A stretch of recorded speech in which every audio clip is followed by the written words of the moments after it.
जय श्री कृष्णा, राधे राधे। आज हम इस वीडियो में भगवान श्री कृष्ण के जन्म की संपूर्ण कथा जानेंगे कि भगवान श्री कृष्ण ने आधी रात में जन्म क्यों लिया था। वीडियो को आप लोग पूरा देखें और सुनें। वीडियो को लाइक शेयर अवश्य करें। चैनल पर नए हैं तो चैनल को सब्सक्राइब जरूर करें।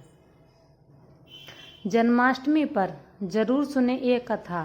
भाद्रपद मास के कृष्ण पक्ष की अष्टमी तिथि के दिन कृष्ण जन्माष्टमी पर्व हर्षोल्लास के साथ मनाया जाता है।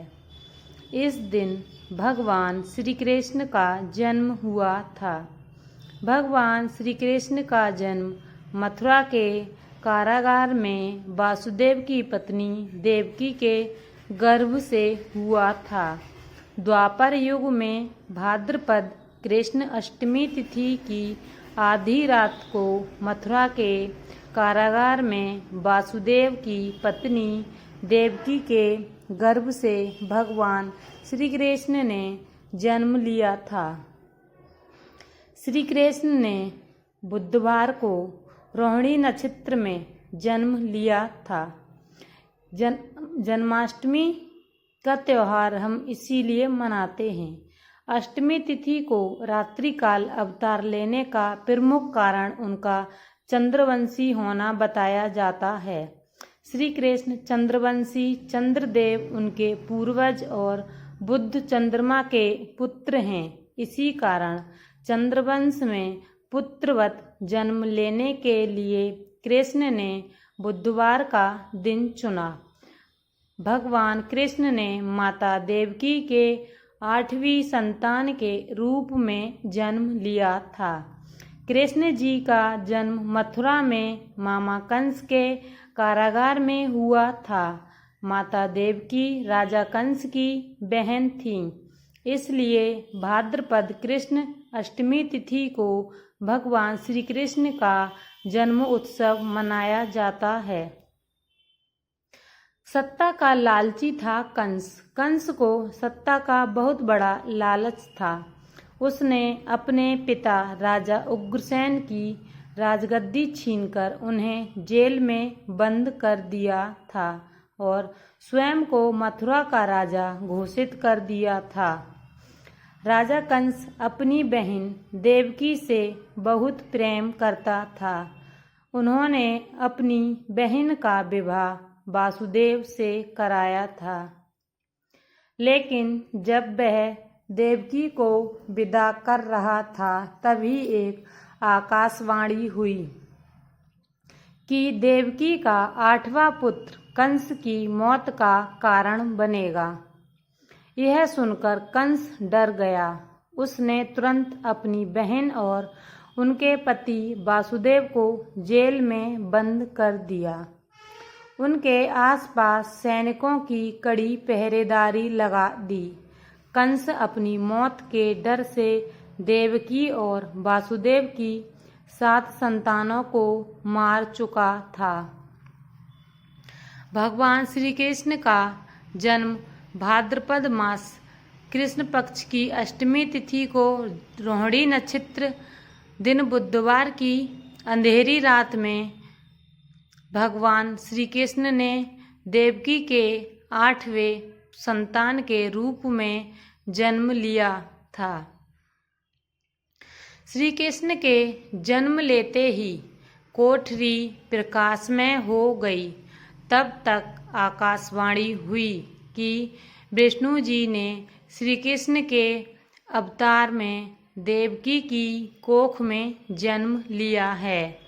उन्हें गोकुल में बाबा नंद के पास छोड़ आएं और उनके घर एक कन्या जन्मी है उसे मथुरा लाकर कंस को सौंप दें। भगवान विष्णु के आदेश से वासुदेव जी भगवान कृष्ण को सूप में अपने सिर पर रखकर नंद जी के घर की ओर चल दिए।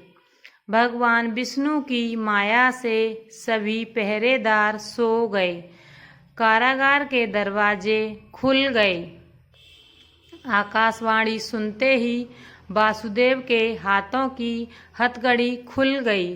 वासुदेव जी ने सूप में बाल गोपाल को रख सिर पर रख लिया और गोकुल की ओर चल दिए। वासुदेव भगवान कृष्ण को लेकर नंद जी के यहाँ सकुशल पहुँच गए और वहाँ से उनकी नवजात कन्या को लेकर वापस आ गए। जब कंस को देवकी की 8वीं संतान के जन्म की सूचना मिली, वह तत्काल कारागार में आया और उस कन्या को छीनकर पृथ्वी पर पटकना चाहा, लेकिन वह कन्या उसके हाथ से निकलकर आसमान में चली गई। फिर कन्या ने कहा, हे मूर्ख कंस, तुझे मारने वाला जन्म ले चुका है और यह वृंदावन पहुँच गया है। वह कन्या कोई और नहीं, स्वयं योगमाया ही थी। बाबा नंद और उनकी पत्नी यशोदा ने कृष्ण जी का पालन पोषण किया। राजा कंस ने कृष्ण जी का पता लगाकर उन्हें मारने की खूब कोशिश की, लेकिन कंस की सारी कोशिशें विफल हुईं और कृष्ण जी को कोई मार नहीं सका। अंत में श्री कृष्ण ने कंस का वध किया। राजा उग्रसेन को फिर मथुरा की राजगद्दी सौंप दी। इस तरह से जन्माष्टमी की व्रत कथा पूरी हुई। अब व्रत कथा के बाद हम जन्माष्टमी का महत्व भी समझते हैं। भगवान श्री कृष्ण जन्माष्टमी के दिन व्रत रखने से संपूर्ण इच्छाओं की पूर्ति होती है। इस दिन विधि पूर्वक यशोदानंदन की पूजा करने से सुख समृद्धि का आशीर्वाद मिलता है। वहीं जिन दाम्पत्यों की संतान की चाह है, उन्हें जन्माष्टमी की दिन लड्डू गोपाल की उपासना करना चाहिए। ज्योतिषों के अनुसार इस वर्ष विशेष ग्रह नक्षत्र में होने की वजह से जन्माष्टमी को काफ़ी शुभ माना जा रहा है। साधना के लिए श्री कृष्ण के भक्तों के लिए यह बहुत महत्वपूर्ण समय है। वैसे तो हर जन्माष्टमी शुभ होती है और श्री कृष्ण भक्तों के सारे दुख हर लेते हैं, लेकिन अगर आप विशेष काल और नक्षत्र में भजन कीर्तन के साथ श्री कृष्ण कथा और लीला अमृत का पाठ करते हैं तो इससे भगवान श्री कृष्ण प्रसन्न होंगे। ऐसी ही ज्ञानवर्धक धार्मिक कथा सुनने व देखने के लिए वीडियो को लाइक शेयर अवश्य करें। चैनल पर नए हैं तो चैनल को सब्सक्राइब जरूर करें। आपको हमारे चैनल पर सभी प्रकार की धार्मिक वीडियो मिलती रहेंगी। जय श्री कृष्णा। राधे राधे।